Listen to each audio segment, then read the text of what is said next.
Hey guys, me Josh here, bringing you a quick video on the new patch coming up 0.5.6. And if you guys didn't know, the public test server is up right now, and by the time this should get out, you should have at least a couple more days. They're keeping it up for a decent amount of time. And go out and try it, check out the new changes. And in this new patch, there's been a lot of changes to some ships, and mainly just quality of life in the game. And I'm really looking forward to this patch. I think there's a lot of stuff that's been a long time coming, a lot of stuff that's taken from the Aslanes mod, now that's in the live game, so you won't actually need to have the mod. But let's kind of dive right in. It's kind of the rise of the USN battleships. All battleships, so Tier 8, 9, and 10, so the North Carolina, the Iowa, and the Montana, all got dispersion buffs. If you have played any one of those ships on live server, you've noticed that they've been a bit off. The North Carolina, they all used to be snipers back in closed beta when the first release happened, and live and recent patches, they kind of got the dispersion was pretty huge and got pretty annoying. If anybody remembers the closed beta Colorado, sometimes it gives that feeling to it. But now they got some good buffs to them. The Montana, the North Carolina, and the Iowa all got dispersion buffs, and it doesn't show it on the keys. If you look at just the North Carolina, it still shows 293 meters for the dispersion, and that's only taking, and that's not with me taking, that's just only the increase in range for mod 1. That's not me taking the increased range for plotting room, so to keep that in mind when you see those numbers. 293 is live, but I believe they changed what's called like the mega value. So although it's the same there, they are actually more accurate. The only tool tip that actually changes on the Montana, that changed is really down to 297. So that's a pretty huge improvement. I believe it's about 40 meters. So they're not quite to the Japanese level, but they're much more accurate, and it is so noticeable when you get to play them. It's an awesome buff to these just the 3 ships for the USN battleship line, but a much needed one. North Carolina, if you played it, it can be so hit and miss, literally and figuratively. And I'm really liking the buffs. Also, all 3 of these ships, although they're known for the AA, they did get some AA buffs anyways. Without even specking too much in, both the North Cal, the Iowa, and the Montana can easily get above 100 AA and be monsters. If any planes are coming near those battleships, they're going to be able to defend themselves very well. They added some AA mounts to all these, so they kind of look kind of goofy with the random box, but they did add some visual effects as well. So I think that was a fantastic change. But the USN high-tier battleships 8, 9, and 10, North Carolina, the Iowa, and the Montana all got not only dispersion buffs, but AA buffs. Another thing that was also changed for the Tier 8, 9, and 10 USN battleships was the speed.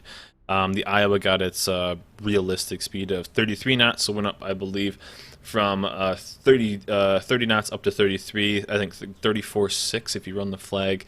The Montana went from 28 to 30, so I think that can get up to like 31. The crazy thing about the Iowa now is I think it's faster than the Fubuki, almost as fast as the Fubuki, and faster than some cruisers. So if you're getting chased by an Iowa, the Iowa is now a beast with its AA improvements. It can't be really touched by planes too much. With the dispersion, it's deadlier, and it can chase down cruisers. So the Iowa is going to be a monster at Tier 9. I'm sorry, Azumo, RIP. It's time to go back to Iowa World. So really looking forward to playing these USN higher tier battleships on live server. It's going to be a good change, and it's good to see the USN line showing some strength in the higher tiers. They're not terrible now, but just giving these little buffs so they can kind of be a lot more competitive than the Japanese line. So it's really cool to see these guys be as strong as they maybe were in the past. Some other ships that got some changes were the Nuremberg, which got a Sea Hull, which I believe gave it a little bit more AA. The Furitaka got a facelift basically, and now it's a mini Alba. If you guys remember, the B Hull, which I'll switch to really quick, had 5 single guns. And so what it's done is it's changed from 5 single guns, if it'll let me move really quick, 5 single guns, actually 6 single guns, down to 3 doubles. So it becomes a mini Alba, if you will. I believe the turrets got a little bit of an increase on their turret rotation, and this thing is a monster. It doesn't up tier very well because the range is only 13 kilometers, but if you are hitting your targets, instead of having the 5, because there's a bit of an increase on the turret rotation, you are just stomping on people. I played 2 games, I think, with it on the test server, and man, this thing just annihilates. Like I said, 5 and under, it's really, really good. I think if even tier 6, it does pretty well. If it gets into the 7, I don't think it's going to do too well. I mean, not many ships up tier that will 2 tiers, but the lack of range is going to be kind of the drawback. But this thing is a beast. It is a tier 5 monster as a cruiser. I don't know if it's one of the strongest, but it's a lot stronger than what it was, and had a lot of fun playing it. So the Furitaka with the new Sea Hull, I believe it gets a little bit better AA, not too much, but mainly adding the double turret. So really fun to play. Looking forward to that being on live and having some fun with that. Also, one of the other ones that got a new change was the Hipper. The Hipper got a new one, and I believe this one increased the AA a decent amount. When it is on live server, it changes it graphically a little bit. I believe it sits a little deeper in the water, and this ship just looks amazing. It was awesome on live server. It's awesome now. So a nice little change. I think it sits a little bit lower in the water as well, but mainly an AA change there. So very noticeable. This is mainly it for ships being changed. I know, I think London Nagato and some of the Japanese battleships got a little bit of an increase, maybe about 10 rating, was kind of noticeable. But mainly for big changes, this is kind of it for this this server. And it's kind of more like a quality of life. They also did add, let me get back to the New York really quick. If you guys are interested in having your own little special camo, kind of being unique on the Battlefield, they did add a new little increase. It's basically just a normal the doubloon style camo, the pseudo premium camo, for 1,000 doubloons on some of the ships like the Texas. I think there's like 8 ships that have the ability to get this, and it looks kind of almost like an icicle. This was a fan drawn one that I think won the votes or something like that. So you could have your certain ships kind of look like this, kind of goofy looking, a little. You stand out, if you will. So if you're kind of into that, it's a kind of a goofy little thing they added into it. So I thought that was pretty neat. But kind of this is fit for ships. So let's jump into. I'll just go right into the Montana and show you what the awesome parts about this new patch, and that's the quality of life and all the things they've changed in game. And we'll jump right in, and I'll see if I can show them to you guys. So if you guys can see the minimap, which I've enlarged as big as I can, they've made some really cool changes, and you're kind of asking yourself, what are these changes? If you can see this dotted line right here, this dotted circle, this shows your detectability range. This will change if I shoot really quick. I need to reload first. If you shoot, that will actually increase. So as you can see, it's now increased. Since there's something behind it, it's gonna go relatively, it's gonna go down relatively quickly. But if something saw me, I would be noticeable for a lot longer from that range. So that is your detectability without being fired. And then if you shoot again, it now increases when you are visible for shooting. So of course it's the Montana, you're noticed from really far away. Also, you can see your shooting range, so I thought that was really cool. You can add all kinds of stuff to this new dynamic map. You can add your detectability by air, so if you want to see what you can be detected by planes, your secondary range, and your AA guns as well. So it kind of shows all the distance. So if you just want this thing to be all kind of loaded up, you can. I just went with the detectability by C, and then the main, that's the main firing is just going to be something you can do. Also, one cool thing they added was last spotted. So if a ship goes detected, and we'll see if this ship kind of gets it right here, but one thing they added was last spotted. So if you see it, if a ship is detected and then goes undetected, it shows you where they were. This was one mod that a lot of people used from Aslanes and was very, very popular. So this is really, really neat. You can turn that on and off. I recommend turning it on. It kind of helps kind of keep an idea of where especially enemy DDs are. We're going to kind of wait and see if one of these kind of goes in and out, because it'll leave a white ship marker basically on where they were. So this is kind of it. I like this map a lot. They changed some of this. They also changed in game if a ship goes down, and I'll show it a little bit later. There's one perfectly right there. So see how this is now a white ship?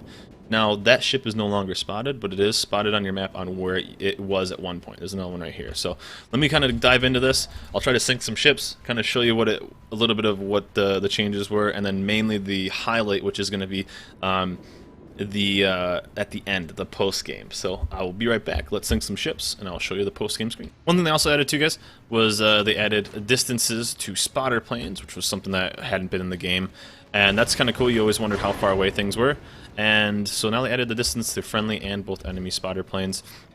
That guy's gonna go down right there. Another cool thing they added was if you're gonna hit the environment, and I'll kind of show you really quick, just an example. Now they have an actual mountain icon. If you're gonna actually shoot into anything, you know, if you've ever like kind of aimed at a target and then kind of tracked it over environment, and sometimes it's gone over and sometimes it's not. Now it actually gives you an indicator on if you are going to hit the environment or not. I believe it's 50% of your salvo or more, or 50% or more of your salvo is going to hit the environment. I believe that's what it is. I'm not 100% sure on that.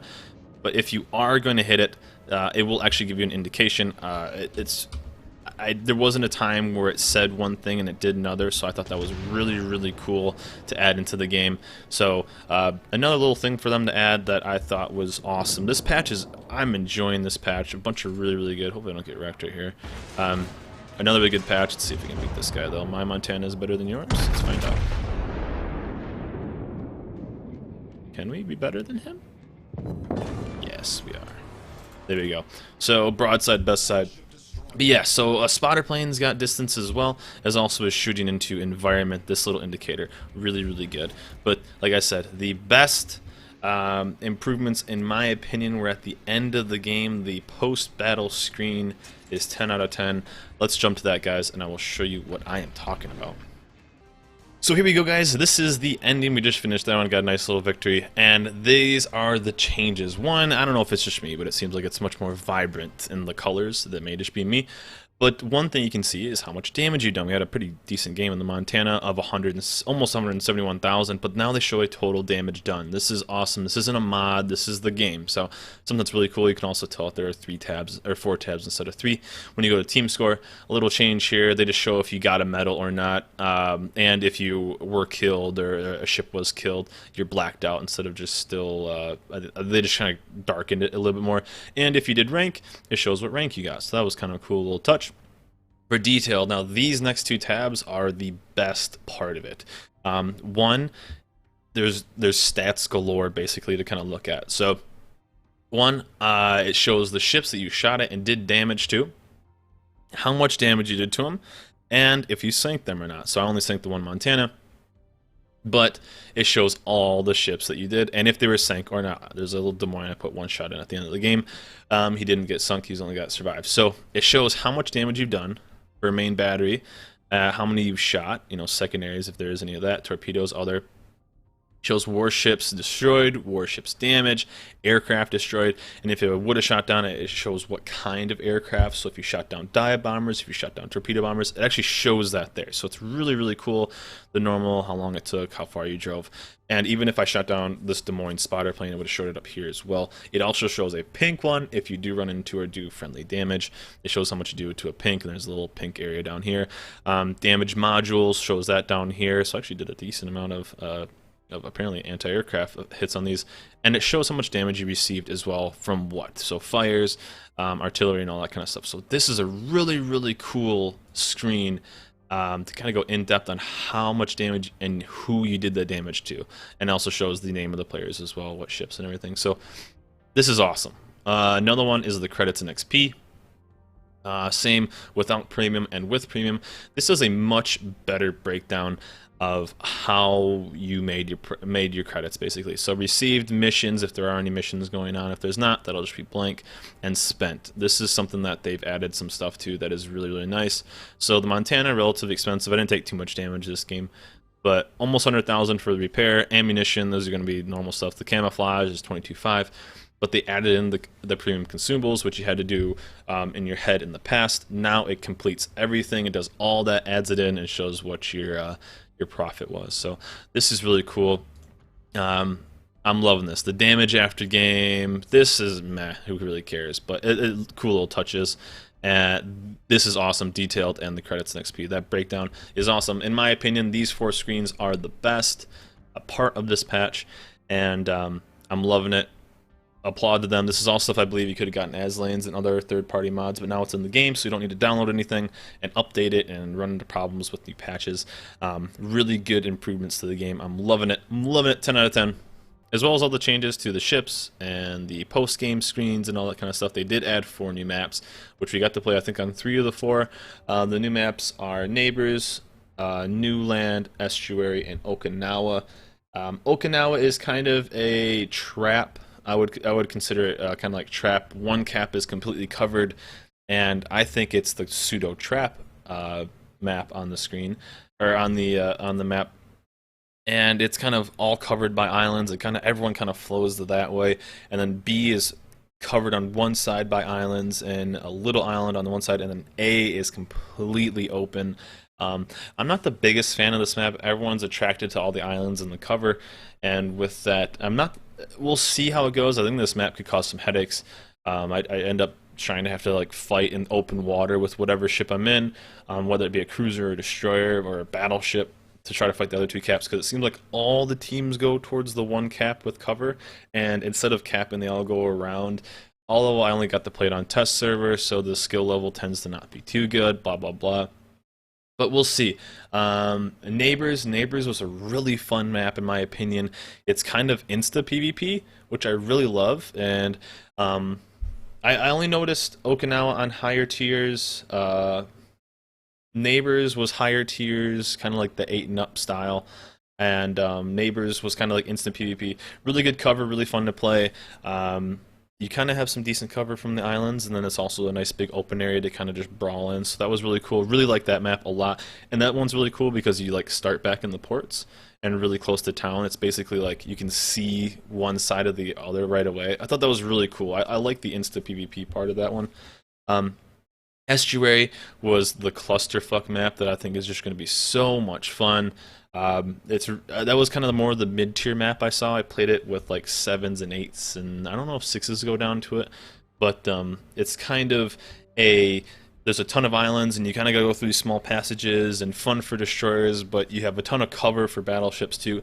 That one looks like a blast. It's kind of more like a less cluster fuck of a map, like B cap on Shatter, that middle part. It's kind of more spread out from that, but that one should be a lot of fun. I'm looking to play that on live.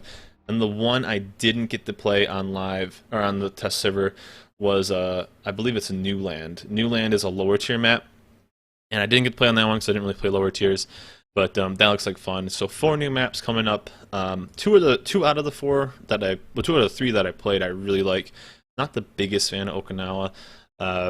I just don't like having one cap kind of being that trappish cap that kind of the whole team kind of goes that way.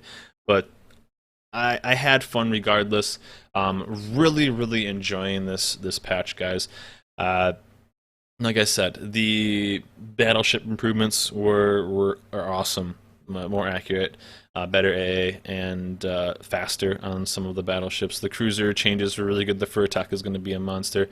But the main things I love about this 5.6 patch is that the quality of life. Getting that post-screen stuff, the better breakdown on how the credits were earned and lost, and the damage counter is so nice. So getting away from needing third-party mods to kind of get that info and just having it be in game, I thought was a really cool idea. Of course, they added like those goofy camos and certain kind of little cosmetic things that, you know, they are what they are. But all in all, I give this patch 3 thumbs up if I had a 3rd thumb, and I'm really looking forward to go to live. I assume it'll be probably in the next couple weeks, probably within this month. It'll go live, and really looking forward to playing it. Like I said, I kind of just went over the major changes in this patch. There are, of course, a bunch of little ones that people are probably going to give me shit about, but I'm only going over the major ones. I don't want this to be a super long video, which it kind of already is. But get out there, try it, guys. The public test server should be open for a couple more days, and go try it out. And look forward to seeing you guys on the test server and on live. So good luck out there, guys. I will catch you next time. I am Josh. Feel free to like and subscribe, and I'll catch you guys next time. See ya.